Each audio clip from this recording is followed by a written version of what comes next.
Good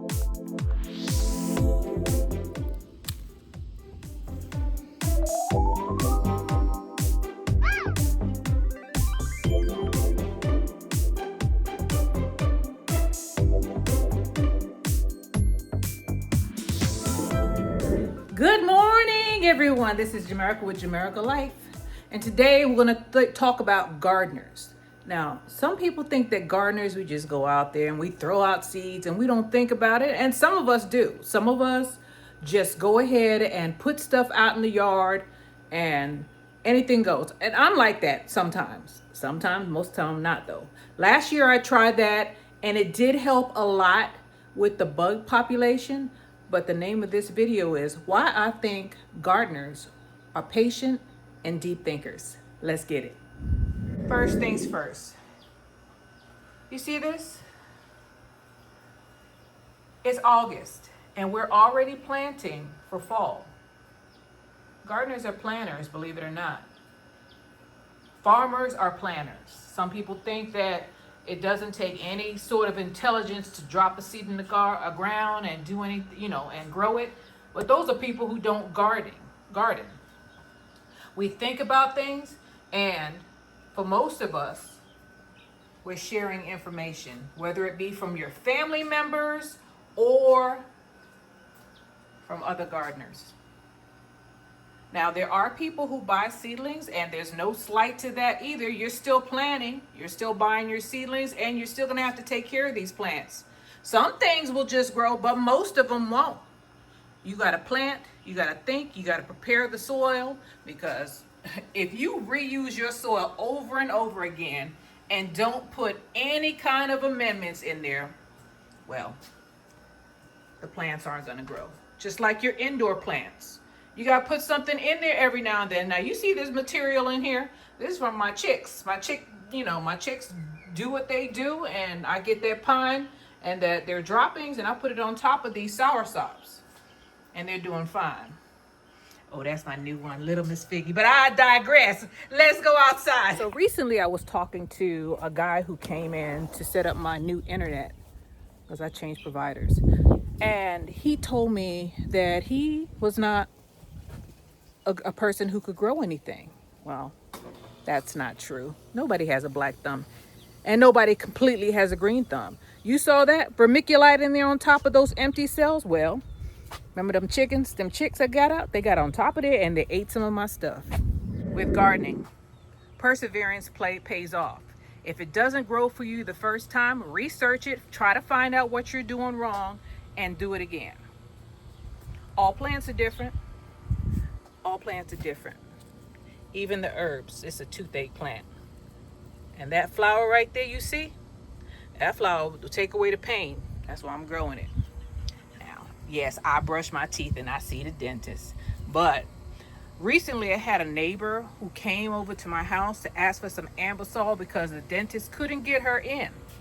And that happens a lot. The dentist was busy and she couldn't get to the dentist in time. It was the weekend. And that poor lady, she was like ready to go to the ER. So I gave her some Ambisol, and I guess she took a couple of Motrin or something, and she was able to make it. But if you grow this plant, which is an herb plant, toothache plant, and you chew on that flower, that pain will go away. Not a doctor though, look it up. There's a lot of things you can grow. So we think about things, we think about the things we like this chocolate mint here. I like mint, so I'm growing this mint and I'm growing this mojito mint. Now, I like this one better because this one is growing well. Mint is growing fast. And be careful with your mint. You got to know about your flowers. You got to research these plants. That's why I say we're planters. I don't want these seeds to go anywhere, so I'm going to take them off. Come on off there. And put it in this pot and bury it so it don't blow away. Cover it up. That's my soursop that didn't come up. So I'm telling you, sometimes things just don't come up. I don't know if the seeds were old or I did anything wrong, but they just don't come up. Now, some of this stuff I didn't buy. We think about the things that we want and the things we eat, and we grow them. This is my Pakistan mulberry that I bought from a grower. I didn't grow it from seed. I do both. The things I feel like I can grow, I grow it. Why did I turn that way? The things I feel like I can grow, I grow it, and the things I can't, I don't. Now this was an experiment. I bought a bell pepper, right? And I watched this fella on YouTube, and he was talking about if you take the seeds from a bell pepper, do you know they'll grow? Guess what? He was telling the truth. All of these are from a bell pepper I got from the supermarket. They grow. And they're prettier than the ones that I bought from the seed packets. So the trick is to keep trying and keep growing. Keep on going. It's not going to look pretty all the time. It's not. Y'all can look back a couple of months ago, it looked like HELL out here, but I kept on planting stuff. Matter of fact, I'm going to put these cowpeas in the ground because it's time. It's time. And you know where I got the information? From someone who was planting cowpeas in my grow zone. They were like, yo, get yours in the ground. So you got to listen to the information that you're putting out, especially if this person has been tried and true. Now, there's some people out there, suspect. Show me what you do, and then I'll try to replicate it. There are people out there who are, they don't show you nothing. They just talk the talk. I don't know if they walking the walk. I'm not saying that they're not, but beware. So all of this right here, it looked like this a couple of months ago. I kept on watering every now and then, and actually, I ain't fertilized this stuff since I put this in the ground. I put some blood meal and some bone meal out here when I planted, most of them. And believe it or not, blood meal and bone meal, it lasts about 4 months or longer. It's a slow release. And this is ground. There are nutrients that are already in the ground. Now, there is another thing that I use that feeds the microbes or microbial whatever bugs in the soil that stimulate the roots of your plant, and that is horticulture molasses. I use that all the time. Now I also use fish emulsion, but I don't like the way it smells, so I prefer to go ahead and get the granulated kind, although blood meal and bone meal also smell bad, but don't smell like that fish emulsion. You can make your own, by the way. You ain't got to buy that stuff. Just throw some fish in a bucket, cover it up, and let it deteriorate. Just like compost or dirt or soil. We're buying a lot of things that we can get ourselves. This is why I'm saying that gardeners, when you first start, you're gonna fall for the fads. I know, because I did it. You're going to try to be like everybody. And the only thing that I didn't follow was those containers, because I knew that filling them containers up, first of all, it was going to be expensive. Let me tell you why. The dirt is expensive, and I'm in Texas where it gets 100 degrees, and I'm putting dirt in a tin can. It ain't going to work. We don't get rain out here. Everything would have dried out and baked. I would have been putting my stuff in a frying pan.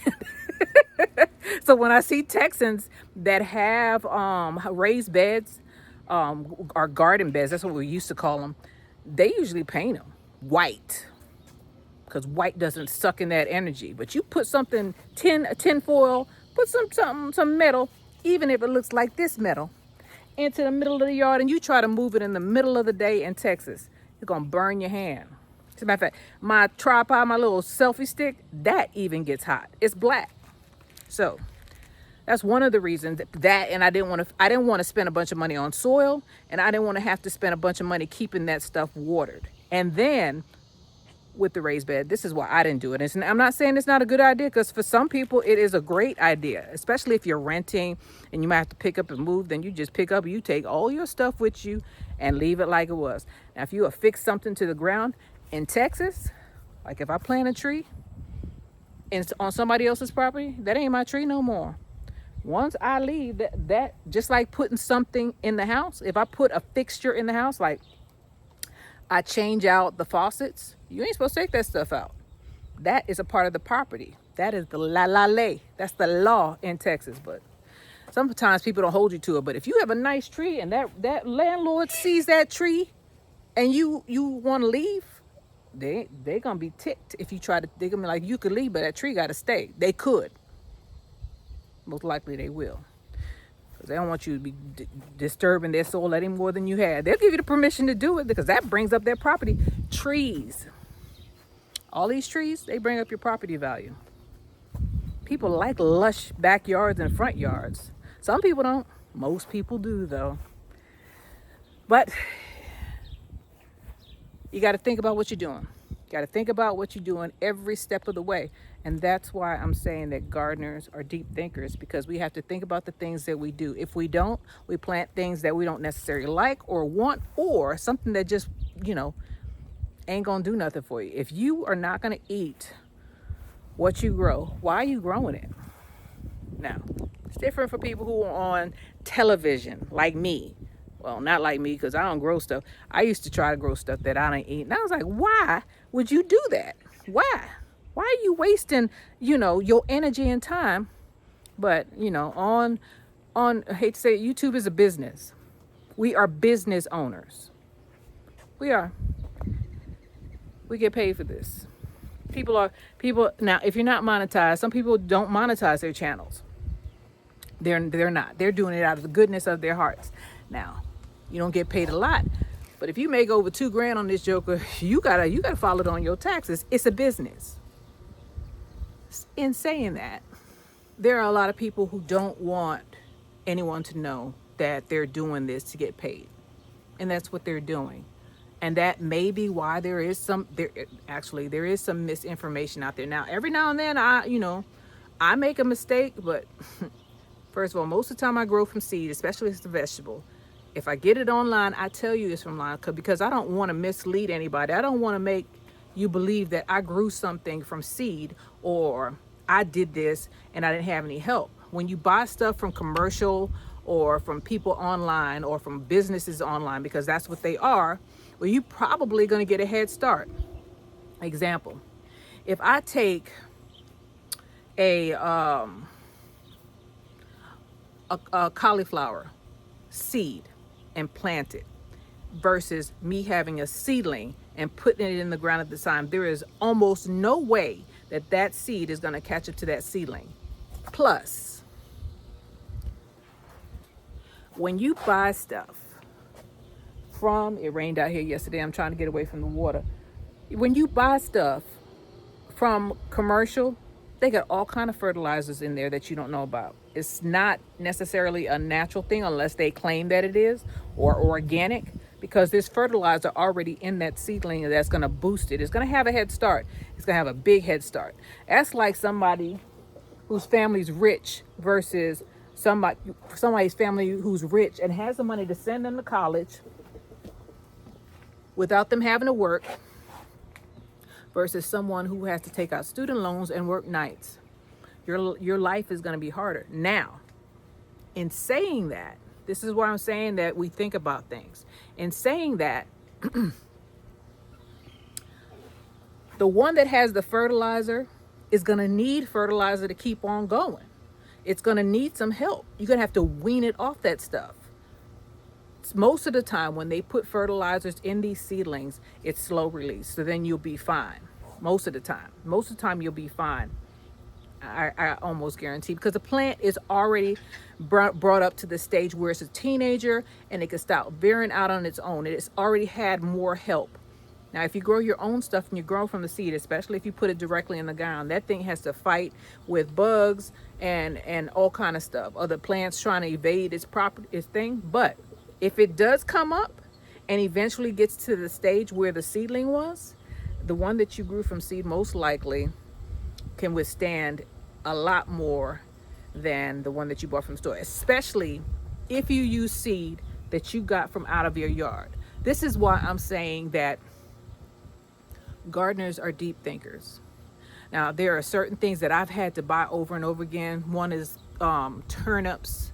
I tried to get some cauliflower seeds last year. It didn't work out for me. There are certain things that I get irritated at, but broccoli, I got a whole bunch of broccoli seeds because my broccoli bolted. If your stuff bolts, go ahead and do it. Think about the things you're doing. Now is the time where people are pulling stuff out of the ground, and while you're pulling your plants out of the ground or chopping them down, because some people don't have the room, or some people's seasons are about to be over. Before you just drag them out of the ground and toss them in the trash, collect as many seeds as you possibly can, because first of all, they're gonna do better the next year. Especially if make sure they're mature seeds, and if the pods are not dry them out before you collect the seeds. They're going to do better because that stuff is used to the soil. It's going to do better than the stuff that you did last year. Because example is someone moving from. I'm going to give you an example. My mother was born in Jamaica, and she came to the United States, and they went to New York City, which is super cold. It took her so long as a child, because she was a little kid, to adapt. You know, for me, stink bug. It took a long time for her to adapt to that environment. So if you have a seed that was born and raised and grew up in that soil, in your soil, or in your neighborhood, you know, because you could switch out seeds with your neighbors. It's going to be used to the environments versus a seed that you got from God knows where that's going to have to adapt to the soil. So that's another thing to think about.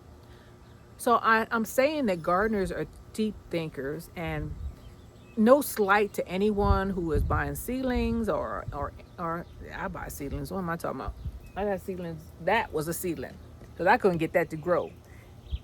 I could not get that chocolate mint to grow, or that mojito mint. And some people are better at things than others, because I had trouble with lettuce, and I grow a lot of stuff, but that I could not grow. But once I get it, you see this chocolate mint?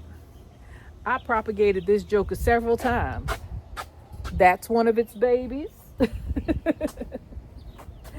That's one of its babies. And some of them are doing better than others, but I try to make the most of the things that I have, or the things that I acquire. I try to grow things from seed, but man, you got to think about it. You got to think about your budget. You got to think about what you can do. These seeds are from last year's harvest. That's why they in these little bags. These are my black eyed peas, or what do y'all call them down here? We call them black eyed peas up north. What are they called? Cowpeas down here, or in the package they're gonna call them cowpeas. And initially when people talk about cowpeas, I was like, cowpeas? These are black eyed peas. I don't know if that's the Jamaican term, because it seems like it is. That's what we call them, black eyed peas. In my mama's house, black eyed peas, because it has a black eye. See that? Black eyed peas. It makes sense, but y'all call them cowpeas. I guess they both make sense now that I know what a cowpea is, because initially I was like, what are they talking about? Cowpeas? That's a black eyed pea. We can argue about everything, but it's the same thing. Different words, same thing. So as a gardener, we think about everything. And I know that everybody's time is valuable. I know that everybody is trying to grow things and try to show people what they have. And that is wonderful. Wonderful. But remember that some of us are getting paid. Some of us are getting paid, and that's not the primary reason why a lot of us are doing it. I do it because I will be doing this anyway. This is what I do, but not for everybody. It's not everybody who's just doing it, you know, who's just doing it for fun. They're doing it for production, especially if you're a farmer, a homesteader. Homesteaders, you know, sometimes this is where I get confused. A lot of people think, a lot of the places that I have seen who say they're homesteaders are actually farms. They're producing and they're selling, especially if you're selling to the general public. They're producing and they're selling like 40 chickens at a time, processed chickens at a time. That's a farmer. You can't compete with that. I can't compete with a farm. I own land. It's not here. I can't compete with that. They got acres. I got a lot. I got a big yard, but it's still a yard. So I don't understand the difference between a farm and a homestead. Somebody gonna have to, a farmstead and a homestead, sometimes they get confused. And I guess you could say a homestead is a home where you're producing food for yourself, and you have a little bit of livestock, or a little bit of, you know, chickens, a couple of chickens here and there, where you get your own eggs, and you don't have to rely on the grocery store as much. You still have to go to the grocery store. Even farmers have to go to the grocery store. There's people who are saying, oh, I'm just going to live off the land.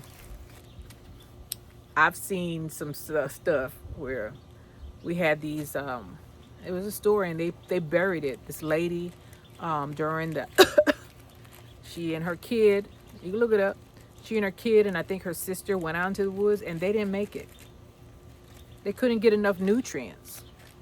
I mean, you have to know how to do this. Now, a farmer probably can do it because they got acres and acres. They got cows and horses and another thing I noticed with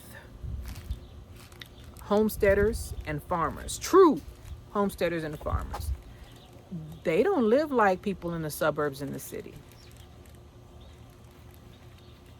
They don't. I realize that the more I get involved in the agricultural side of life or of living, the more I realize that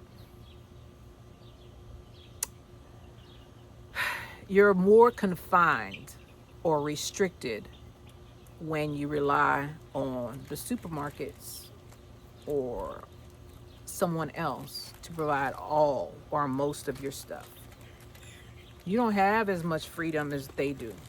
I went to a lady's house last week, and she had miniature horses and goats. That's where I got 2 of the goats from. And that's when it hit me.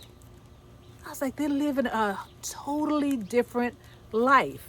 And the thing is, some people would think that, oh, they're a bunch of country bumpkins. No.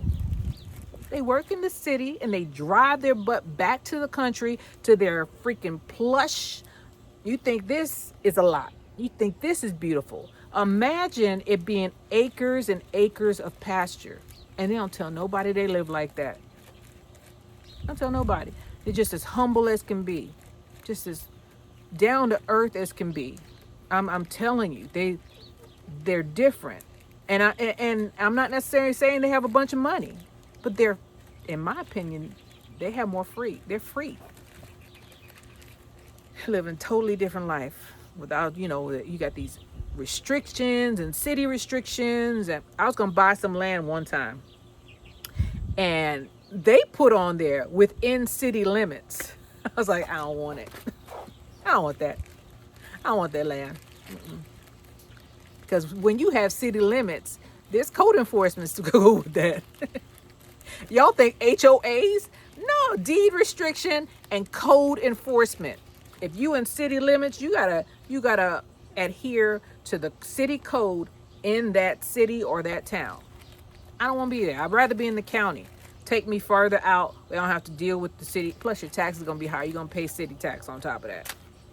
It's more money to be spent, and more restrictions. So I'm just giving a little tidbit because I know from researching. I've had land for about 10 years. Y'all don't know about that, but I've been around for a while. Wasn't on YouTube.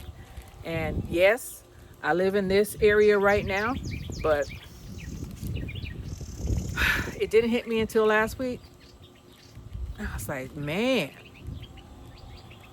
it's different. They live better. In my opinion. Just like a gardener is freer in their mind because they know that how they grew this stuff, and they know if they sprayed it with it, that was their choice. There's no shade. You grow how you want to grow. Don't let nobody tell you what to do. Nobody telling you what to do in your garden or at your homestead or at your farmstead. Unless it's illegal, of course. Man, don't do that. So I just wanted to talk about it, and let you know that gardeners are deep thinkers. Gardeners are thinking about their health. They're thinking about their family. They're thinking about the economics of all of it. And you have to, because you could go broke being a gardener, or you could go broke being a homesteader. A lot of homesteaders got to give up their homestead because they did too much too quick. I told you I owned that land for about 10 years. Long time. Maybe over 10 years. Time flies. I don't remember when I bought it. It was a long time ago. I've been in Texas about 21 years, over 20 years. And when I first got here, I thought about buying stuff in the woods, right?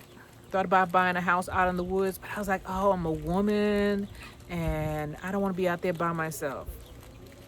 After dealing with some of this stuff and traffic and just feeling like I ain't had no elbow room. That, you know, if I go out my front door, my neighbors were out there. I mean, I like them, but I don't see them every day. I don't see my neighbors out in the country. We don't know who. You have to go out of your way to know who your neighbors are, or they have to go out of their way to know who you are in order for you to see them. Because there's acres between each other. If you can see each other at all. I don't see my neighbors. Matter of fact, one of my neighbors, he lives up the road, and he came to visit me, right? Because he wanted to know who I was. He was right next to me.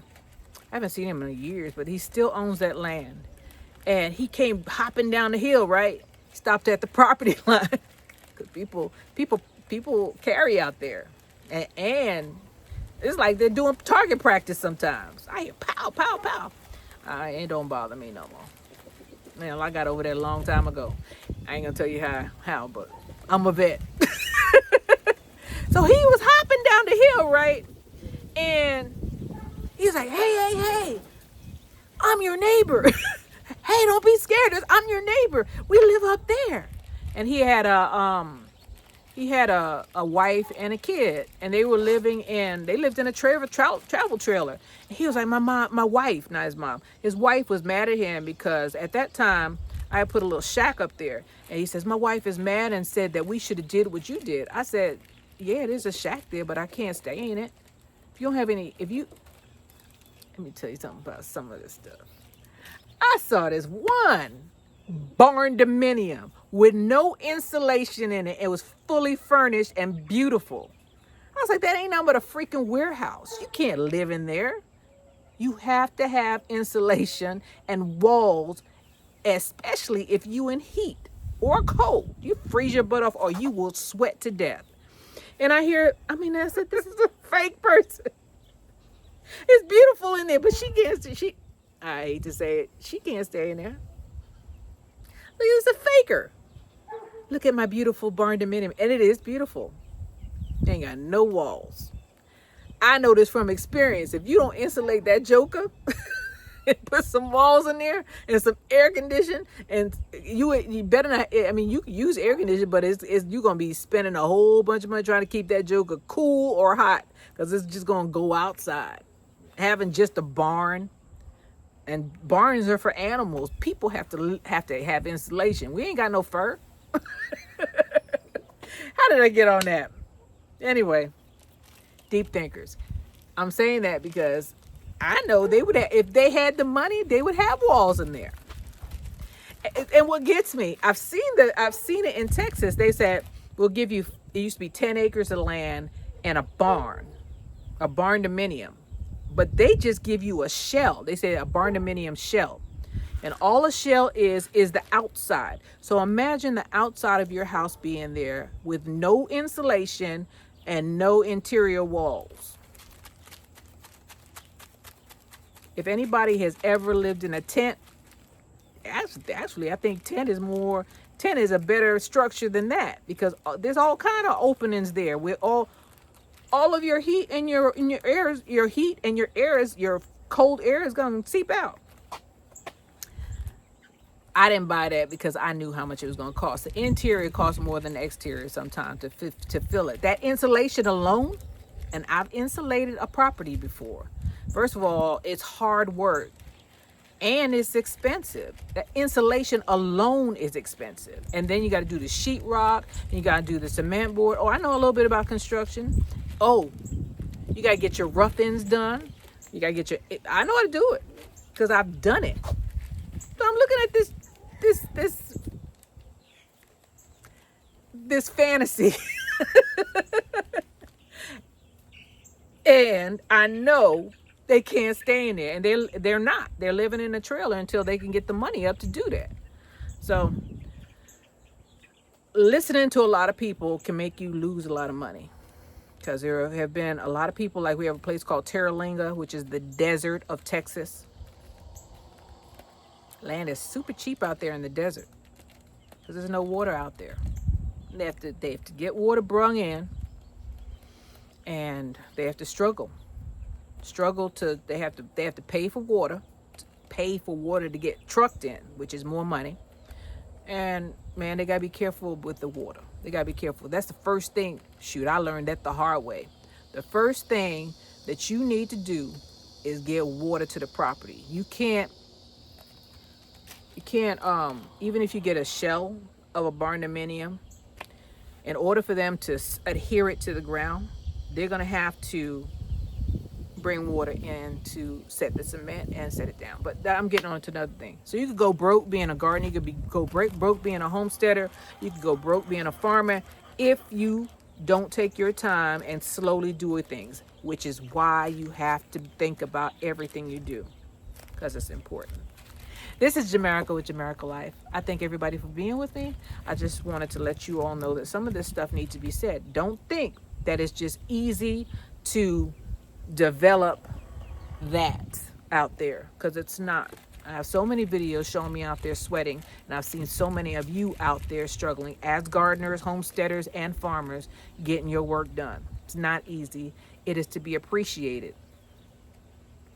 Gardening is not easy, but it's worth it. This is Jamaica with Jamaica Life. I thank everybody for being with me, and I will see you on the next one. Bye, y'all.